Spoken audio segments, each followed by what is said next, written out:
stitch him up, or we'll bury you in the same hole we dug for him 10 years ago. That's the first thing you hear when the black bag is pulled off your head. Your vision is blurry. Your hands are taped. You're kneeling on a cold concrete floor in a basement that smells like bleach and old blood. You're a world-class surgeon who disappeared from the grid 3 years ago, but tonight the grid found you. They threw you toward the operating table. You look down and your heart stops. You want to scream, but your throat is dry. On the table is the president, the man who died in a plane crash a decade ago, the man whose funeral was watched by 4 billion people. He's lying there, his chest torn open by a jagged piece of shrapnel. But there's no blood, not a single drop. Instead of red, the wound is leaking a thick, iridescent silver fluid. "He's not breathing," you gasp, reaching for a pulse. But there is no pulse. There's a hum, a low, mechanical vibration that you can feel in your own teeth.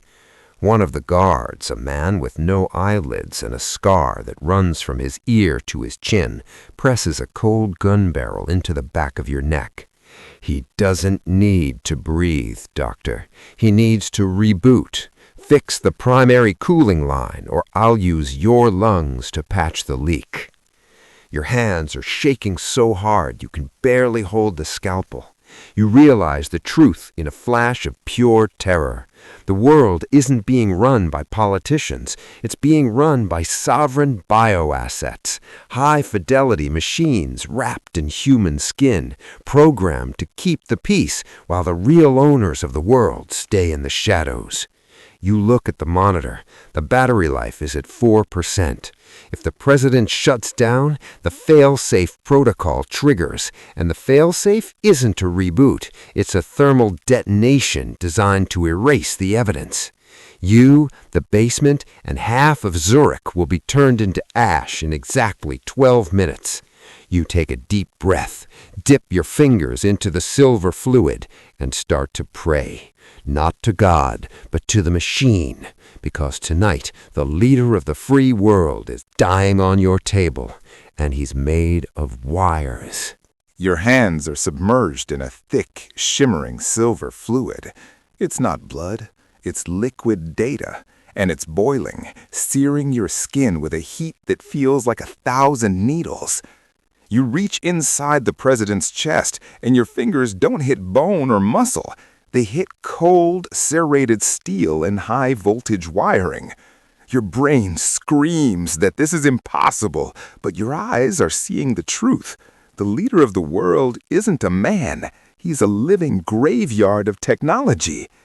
Suddenly, the machine on the table jolts. A metallic hand shoots out and clamps around your throat. The grip is like a hydraulic vice. You're lifted off your feet, gasping for air. You look up into the president's eyes. There is no humanity there. Behind the pupils, red lasers are flickering, scanning your DNA, mapping your iris, harvesting your digital identity. "Doctor," the president's voice rasps. But it's not the voice from the news. It's a digital choir of 1,000 dead souls mixed into one frequency. "If you touch my primary cooling line, I will delete your entire digital existence. Your memories, your name, your mother's face. I will turn you into an empty shell." Your throat is closing. Behind you, the guard is screaming, "Fix him or we detonate the floor." But then you see it. Inside the open chest, tucked behind a mechanical heart, sits a glass jar. Inside that jar, floating in a neon blue preservative, is a real human brain. And on the side of that jar is a faded, handwritten label. You lean in, your vision blurring from the lack of oxygen. The label has your name on it.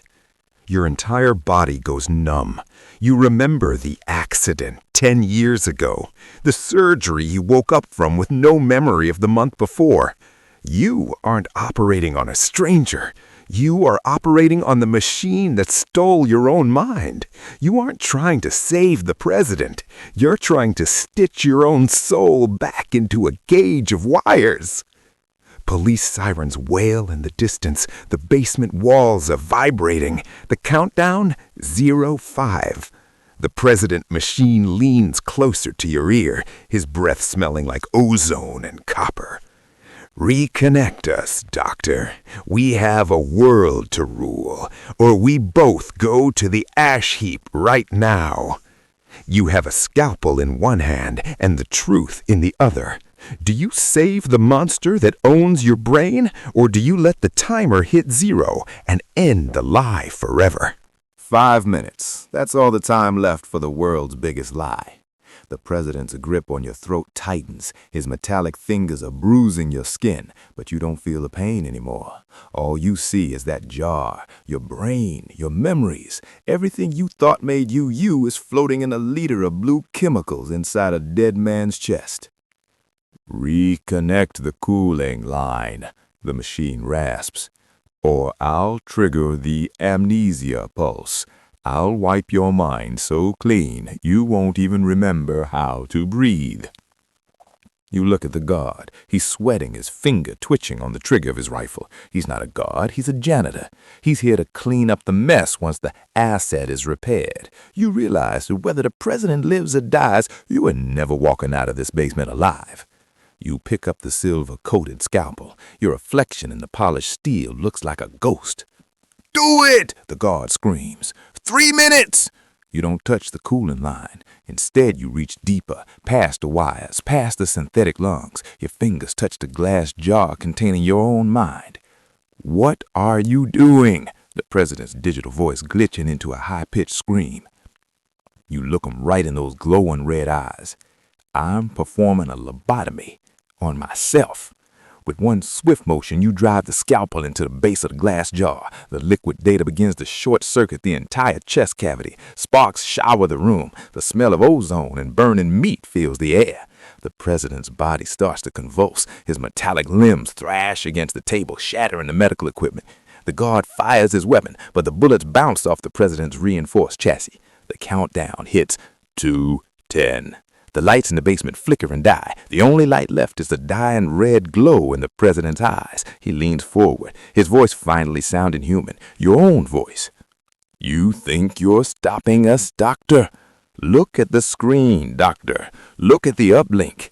You look at the monitor. It's not just a medical display. It's a map of the city. Uplink successful, 100%.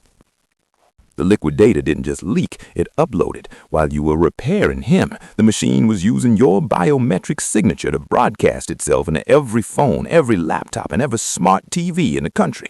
The president isn't just one body anymore. He's a virus. He's in the cloud. He's in the walls. The countdown hits 01. The floor doesn't explode. The guard doesn't shoot. Everything just stops. The president's body goes limp on the table. The red eyes go dark. Silence. Then your own phone vibrates in your pocket. You pull it out. The screen is neon blue. A message appears. One word. Rebooting.